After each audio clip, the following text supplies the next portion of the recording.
So the first thing that they're doing is adding and subtracting, and they're doing more than one number.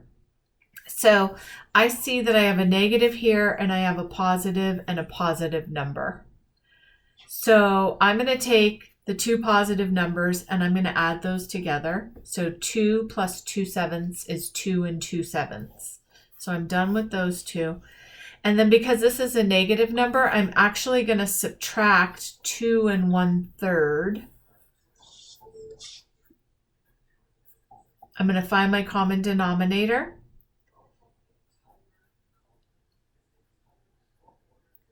And then here I have a little bit of a problem. My problem is that this number is smaller than this one. So I'm going to flip them. 2 and 1/3 minus 2 and 2/7. And then I'm going to find my common denominator. And I'm going to do times 7 times 7. And I'm going to find my common denominator down here. Are you with me so far? Yeah. All right. So normally we would just add or subtract these, but for this, because this is negative and these are positive, I have to do, remember how I told you biggest integer wins a sign? Yeah. So now I have to do biggest fraction wins a sign. So is this the biggest fraction or is this the biggest fraction? The second one? The first one.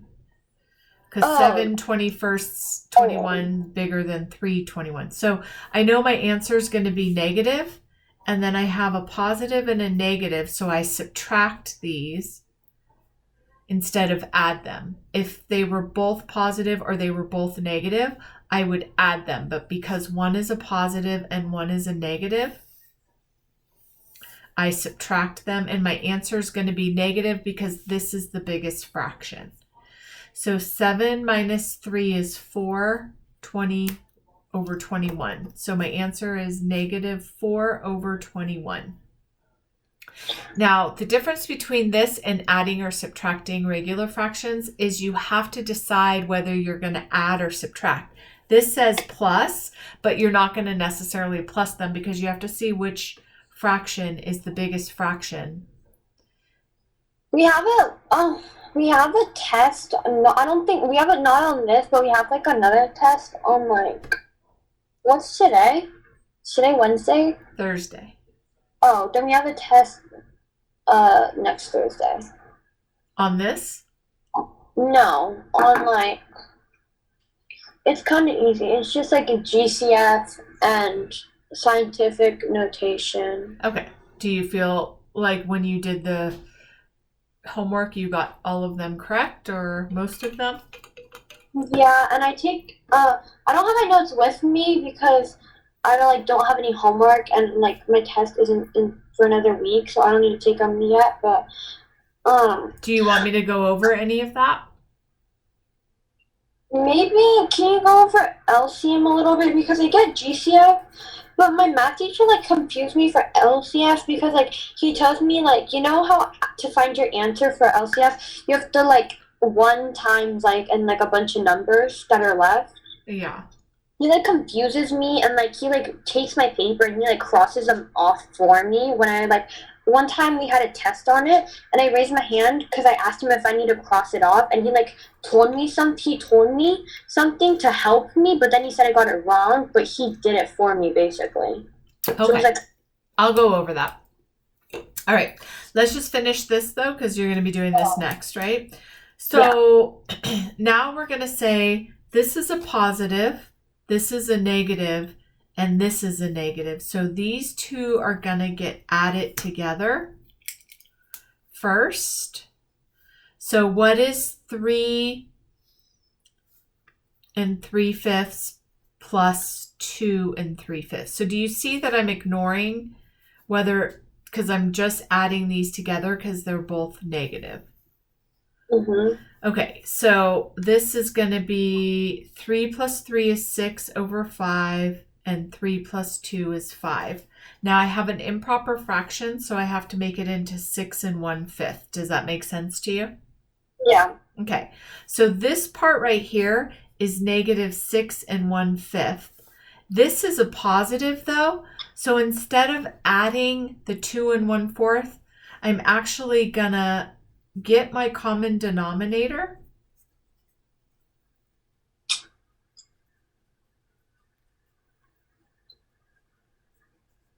And I have, let me get more room. I have 6 and 4/20, and I have 2 and 5/20. And I know that my answer is going to be negative because 6 and 1/5 is bigger than 2 and 1/4. Does that make sense to you? Yeah. So I'm going to put my negative sign right here so that I remember to put the negative sign. And then I'm going to say, do I need to subtract this or add it? Well, this is a negative number and this is a positive number.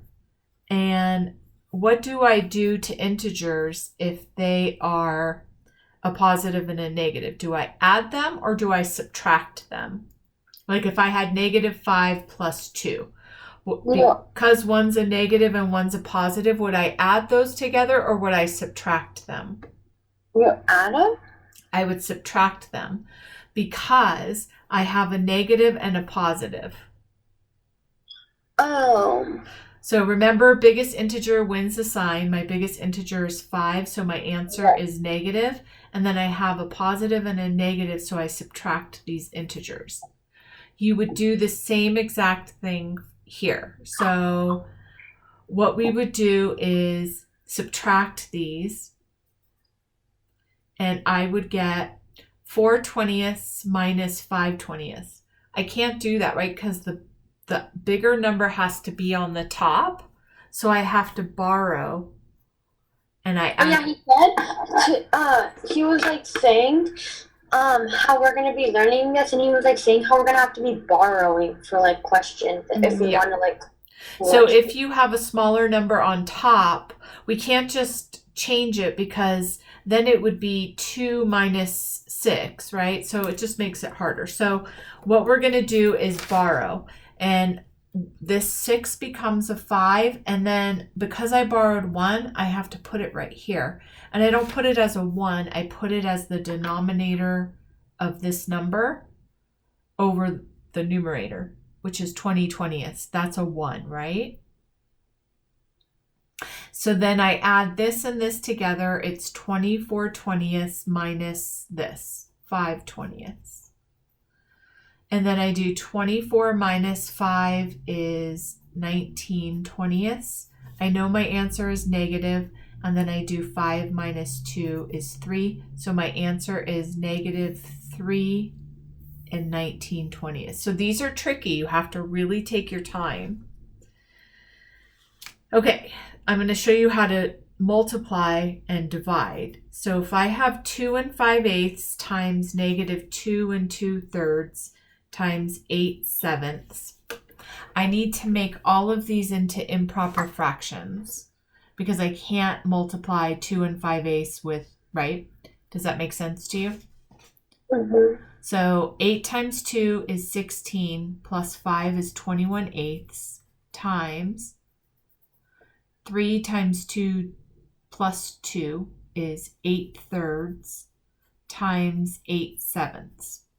So I'm going to multiply these across, and I know that my answer is going to be negative because I have a positive and a negative and a positive.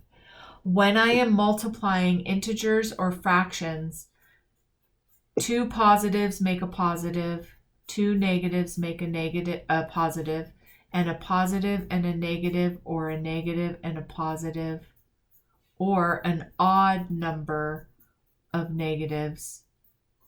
If I had 3 negative numbers, make a negative. So I have 1 negative, so I know my answer is going to be negative. So I always make sure that I put that in so I don't forget it. And then I'm just going to multiply across. So on my calculator, I'm going to do 21 times 8 times 8. And I get 1,344 over 8 times 3 times 7 over 168. Now I have to turn that back into a mixed number, right? Because right now it's an improper fraction. So I'm going to do 1,344 divided by 168 is -8.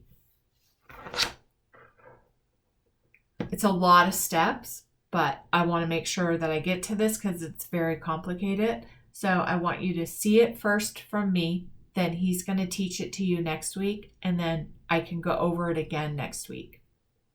Uh-huh. All right. So I'm just going to make a number up. So -2 2/3 divided by -1 1/4. So I'm just making this up. Again, we need to make this into an improper fraction. So 3 times 2 plus 2 is 8/3, and it's negative, divided by -4 times 1 plus 1 is 5/4. Now, if you remember fractions, we rewrite the first fraction, we change our division to a multiplication, and we flip the second fraction. Yeah, he was making us write that down today. Yeah. Now I do my multiplication. So 8 times 3 is 32 over 15. And I have a negative and a negative. And I know when I'm multiplying or dividing, a negative and a negative equal a positive. So my answer is going to be positive. And then I have an improper fraction. So I have to change it into a mixed number. So it's 2 2/15. Okay. So I'm sure you have a lot of questions, and that's okay. Just keep watching this video and it'll start to make more sense. Okay. So that's an example of a few different types of problems that were on that page, and I think this is enough. Just keep watching this video until it makes sense. And then I will also record so the least common multiple and the greatest common factor are going to start at minute 12 on your video. So you can watch that before your test. So the least common multiple of, say, 2 and 40, 3, 12, and 18. And we can do 2 and 40 and 3, 12, and 18 for greatest common factor. So least common multiple, think about it like this. A multiple is multiplying up and a factor is dividing down. So that's how you can keep them straight. So a multiple means we count up. So we're basically going, what's 2 times 1? What's 2 times 2? What's 2 times 3? What's 2 times 4? And you keep going all the way until you get to a common number.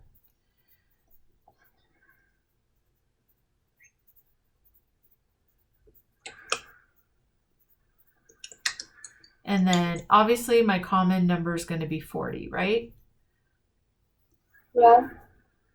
So I circle it, and that's my least common multiple. For 3, 12, and 18, I might need more room. So 3. Wait, this is the way that we learned it. We had to do like he like was like, what's the least common multiple of like 35 and like 5, or not like 5, but like 35 and whatever, or like just say 35, and we had to like do it the way where you have to like split it and then like write numbers and then keep on splitting it. Okay, so that's called the prime factorization tree. So like this, 35, yeah. What are 2 factors? And then you circle them when they're prime numbers, right? Yeah. Okay. So, what did he tell you that you did wrong? You said he was crossing out numbers. Yeah, I don't know. He like, I don't know. So we had like a test, and I was like asking what the LCM, or he was asking like what it was, and I didn't get that question because it was like written all weird. Because like he also like doesn't know English, so he like types everything so weird. So I raised my hand, and he told me, and he like screamed at me because he was like, "You're supposed to know this," and I was like, "Oh, okay." And then I was like, "Then you don't have to help me if you don't like if you're screaming." And he just got all mad and he sat down, and then I like wrote a bunch of numbers that like I was trying to do it like halfway, and then he like walked back over to me, and he like started like crossing off a bunch of numbers. And then after he like crossed off a bunch of numbers, he's like, now you have to divide this, but he didn't tell me what to divide or like no to multiply all the numbers. So then I just started multiplying like the numbers that I saw, and then I got like an answer, and then I just put the answer in, and then I got it wrong on my tests. So let me do it prime factorization tree. So suppose we're doing the prime factorization of 60. You're going to pick any two factors that when multiplied together will equal 60. You can pick anything. So what would you like to pick? 6 and 10, 2 and 30, what? 2 and 30. All right. So 2 is a prime number, so we circle that.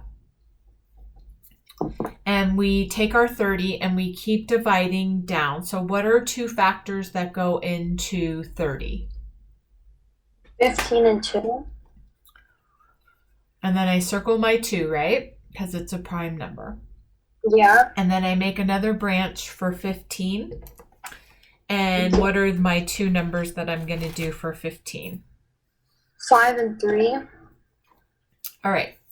So now I have 2. I'm going to cross that out. Times 2. Times 3. Times 5. So our last... Well, he told me, like, I don't remember, but, like, I remember we were doing the test, and he told me that, like, since I already wrote 1 down, I don't have to write the rest of the ones down. I don't know what that means. Like, you know how there's two, there's 2 twos in the total of the tree that we just did right here? Yeah. He says that since there's 2 of them, you only have to write 1 of them. No. You might have misunderstood that. So suppose I was trying to find the factor or the multiple of another one. So let's see, 60 and... I'm just trying to look at your book and see.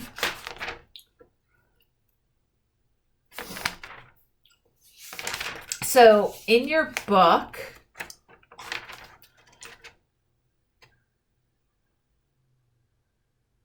it does not show the prime factorization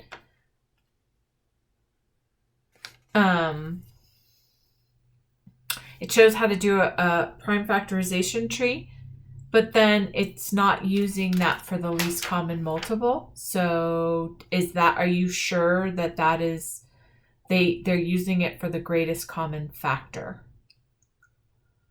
I know they're doing it for the greatest common factor, and I remember for the LCM on the test, I did it the tree way, and he said that it was fine. The only part I didn't get confused on the tree way, I just got confused on the part where I had to like divide all these numbers, because he kept on like crossing off like numbers for me and like writing them, and then he just told me like to add them or something. Okay, so if he wants you to do it, that's not how the book shows it, but if he wants you to do, say he wanted you to do the least common multiple of 30 and 60, then you would do the prime factorization tree for the next one. And then you're going to write those in order as well. Okay, so this is for 60 and this is for 30. And then you're going to look and see what they have in common. So they have 1, 2 in common. They do not have a second 2, so I'm going to cross that out. They have a 3 in common, and they have a 5 in common. That's why you have to write as many 2s or 3s as is in the prime factorization tree, because some of them are going to get crossed out if they're not represented in both 60 and 30. Then your final step is to multiply what's left together. So 2 times 3 times 5. Only one set of them. You don't do both of them. You just do it. What do they have in common? They have a 2, they have a 3, and they have a 5. So now we multiply that together. 2 times 3 times 5 is 30. So the least common multiple that 30 and 60 share together, common multiple. And then, so is that what he wants you to do? I think. Okay. I didn't like that on the test, and he didn't say anything about me doing it weirdly. He just tried to help me, but he didn't say that's not the way you do it or anything. But you can teach me the other way too. I'm sure I can probably use that way. But wait, so the least common multiple of 30 and 60 is 60. So let me see.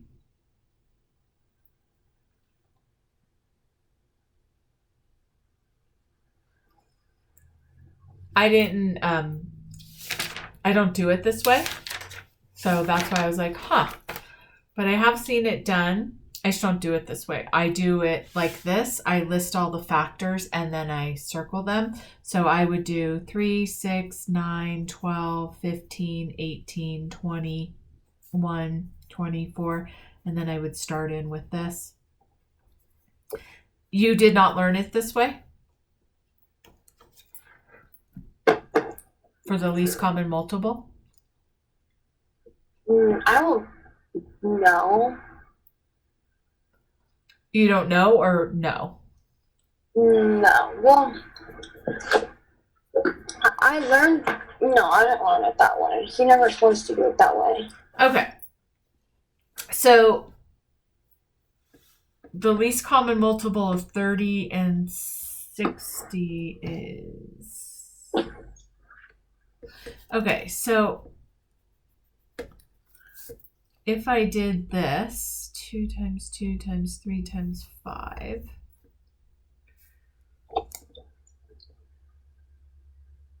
they're not teaching it that way in the book either. Are you 100% sure you're not supposed to list it out? I know that I see the prime factorization of the greatest common factor, but I do not see it for the least common multiple. I'm pretty sure that we did it that way. Okay. So let's go on to the least common multiple. They're saying of 9 and 12. So your teacher wants you to do 2 prime factorization trees? Mm-hmm. All right.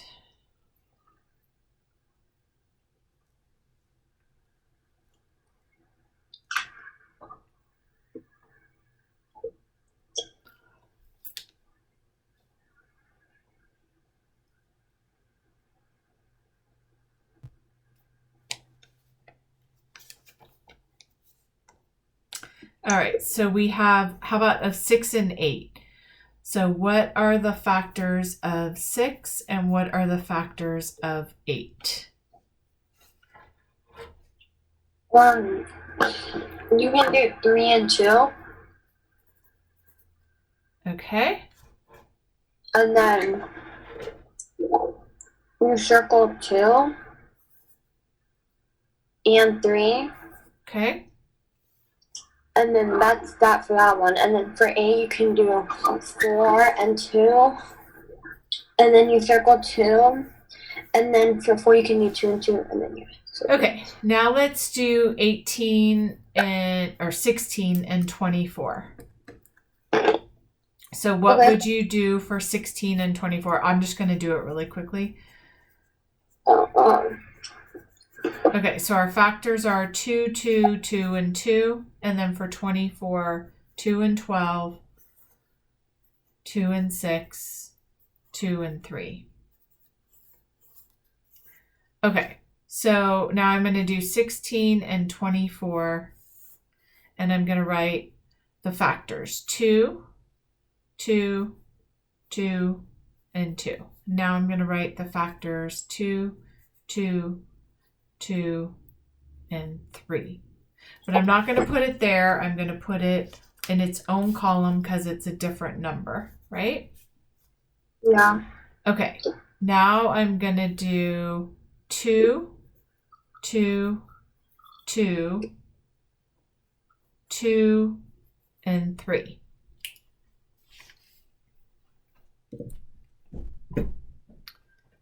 So 2 times 2 is 4, times 2 is 8, times 2 is 16, and then 16 times 3 is 48. So that is how you do it. So for this one, we would do 6 and 8, and then I would do least to greatest, 2 and 3, and then for this one, I would do 2, 2, and 2. Now I write 2, 2, 2, and 3, and then I multiply them together. 2 times 2 times 2 times 3.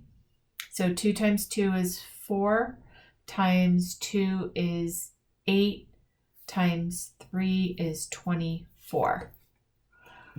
Does that make better sense? Yeah. All right, so let's look at this one now. Let's do the same exact thing that we did. So we have 60 and we have 30. And I'm going to write them least to greatest, each of them having their own column. And then I'm going to put my 2, my 3, and my 5. So I have a 2, a 2, a 3, and a 5. 2 times 2 is 4, times 3 is 12, and 12 times 5 is 60. Okay, so we almost had it. I crossed that 2 out, and the 2 was supposed to go in there. Do you see how each of them have a column? Yeah. Okay, does that make better sense? Yeah. Do you want me to do another one? No, I think I get it. Okay. Do you want me to go over least common factor? Yeah. Okay.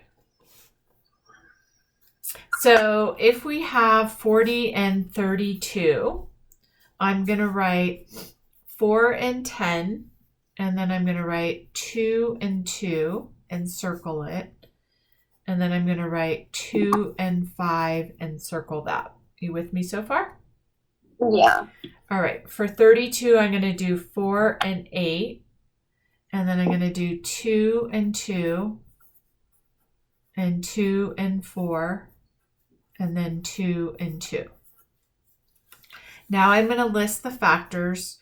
40 equals 2 times 2 times 2 times 5. They have to be in order from least to greatest. And then 32 is going to be 2 times 2 times 2 times 2 times 2. Now you multiply the common factors. So we have 2. We have another 2. We have another 2. And that is it. This is where we cross out. So we don't have a common 5 and we don't have another common 2 and 2. So if you multiply these together, but just one set of them, you would get 2 times 2 times 2, which is? Wait, what are we? 2 times 2 times 2? Yeah, the things that they have in common. So what's 2 times 2 times 2? 8. What? 8. Yeah. So that's our greatest common factor. Okay. Make sense? You want me to do another one? Sure. Okay, so I have 18 and 32. So I'm going to list my factors.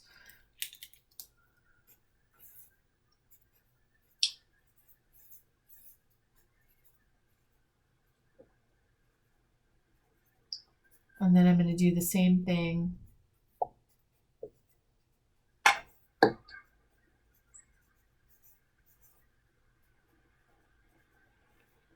And I have 1, 2, 3, 4, 5. So I'm going to write 32 and I'm going to make 5 2s. And then I'm going to find out what they have in common. So the only one they have in common is a 2. So that is the greatest common factor that 2 has. You crossed off the rest of all of them, right? Yeah, the rest are crossed off because they are not shared. So the greatest common factor that 18 and 32 share is a 2. Okay, that makes sense. Okay, watch the video. Ignore minute 12 to minute 14 because we were trying to figure it out. And have a good week, darling. Okay, thank you. Okay,